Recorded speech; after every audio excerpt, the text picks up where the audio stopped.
Stop wasting your life.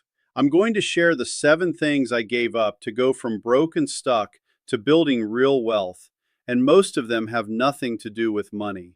When people see what I've built, they always ask what I did.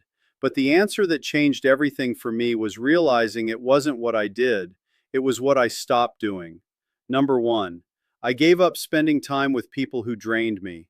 I had this friend, known him since we were kids. Same school, same neighborhood, same lunch table for years. And I kept telling myself that history meant something, that loyalty meant I had to keep showing up for him. But every single time he called, it was because he needed something: money, advice, a favor. Never once did he call when I was struggling. Never once did he show up when I had something to celebrate. That's when it hit me. I wasn't being a good friend. I was being a convenient one. Spend time with people who want more for you, not more from you. That one shift will protect more of your future than any business decision you'll ever make. If the people around you make it hard to dream, make it awkward to grow, make you feel guilty for wanting more, they're not your people. Do a real audit, not a mean one, just an honest one. Your environment sets your ceiling, not your ambition. You could have the most positive mindset in the world, but if everyone around you is pulling down, you'll freeze. Which brings us to number 2, which is stop taking advice from people who haven't done what you want to do. Number 2, I stopped taking advice from the wrong people. I used to ask everyone for opinions. My uncle, my old boss, guys at the gym. I'd share a business idea and they'd spend 20 minutes telling me why it wouldn't work. And I'd walk away smaller than I arrived. What I didn't realize was they weren't giving me advice. They were giving me the map to their own life, and I didn't want to end up where they were. I was wrong to keep asking, and I wasted years because of it. Don't take fitness advice from someone who doesn't look like your goal. Don't take business advice from someone who's never built one. Success leaves clues, but only if you're asking the right people. If you want to get somewhere specific, go find someone who's already standing there and ask them how they got in. Your parents love you, your friends mean well, but if they haven't built what you're trying to build, their advice will take you exactly where they ended up. Which brings us to number 3, which is stop blaming everyone else. Number 3, I gave up the blame game. When I was younger, everything bad that happened to me had someone else's name on it. Missed an opportunity? It was because someone didn't like me. Deal fell through. The other guy was dishonest. Late, unprepared, underpaid, always someone else's fault. Always. And I felt righteous about it too. I felt like I was just telling the truth about a world that was stacked against me. But here's what I didn't see. Every time I blamed someone else, I handed them the remote control to my life. You can't control what happens to you. You can absolutely control how you respond. And that response, that choice, is the only real power you have.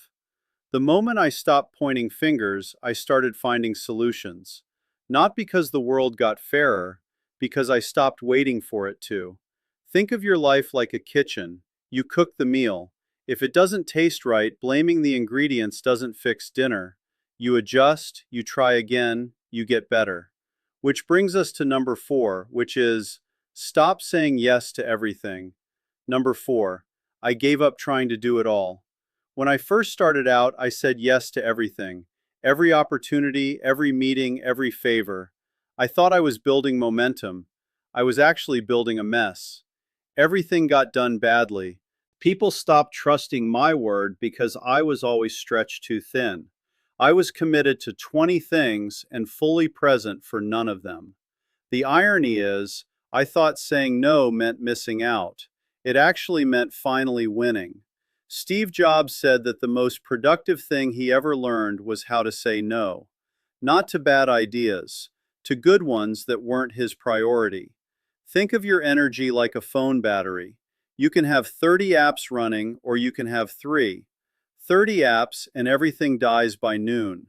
Saying no to a great opportunity today is saying yes to your actual goal. Which brings us to number 5, which is stop being a slave to your phone. Number 5, I gave up mindless scrolling. I used to pick up my phone first thing in the morning, before I even got out of bed. I was handing the first hour of my day, my sharpest hour, to strangers on the internet. I'd look up and 2 hours were gone. Not 2 lazy hours, 2 hours I could have been building something real. The thing about scrolling is it doesn't feel like a waste while you're doing it. That's the trap. It feels like rest. It isn't. Turn off every notification, all of them. Your attention is the most valuable thing you own, and right now 1,000 companies are paying engineers to steal it from you for free. If scrolling is your default, it means your life doesn't have a strong enough pull yet. Build a plan that excites you. When you have something real to chase, you won't want to waste the morning watching someone else live theirs. Which brings us to number 6, which is stop reading books just to say you read them. Number 6.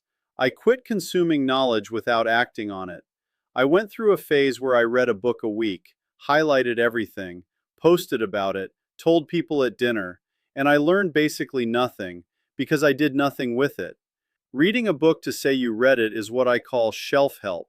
You're collecting badges, not building skills. The real muscle isn't reading.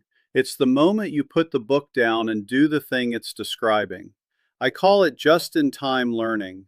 I don't read a book because someone recommended it.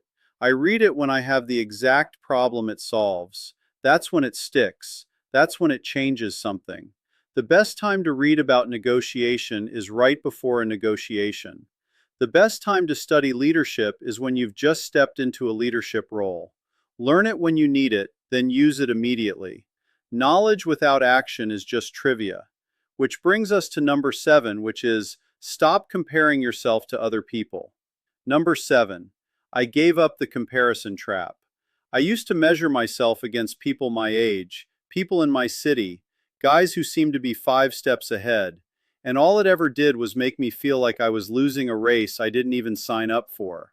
The truth is, you don't know their full story. You don't know what they sacrificed, what they inherited, what they're hiding.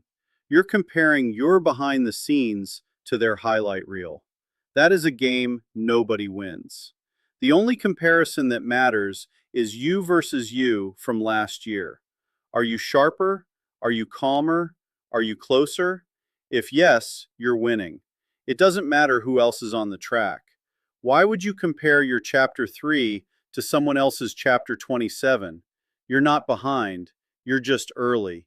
And if you stay focused on your own path, 1% better every single day, that compounds into something most people never get close to. That's the 7. Not secrets, not shortcuts, just things I stopped doing that made room for everything I actually wanted. If this helped you see something differently, subscribe, there's more where this came from. And if you want to go deeper, watch the next video.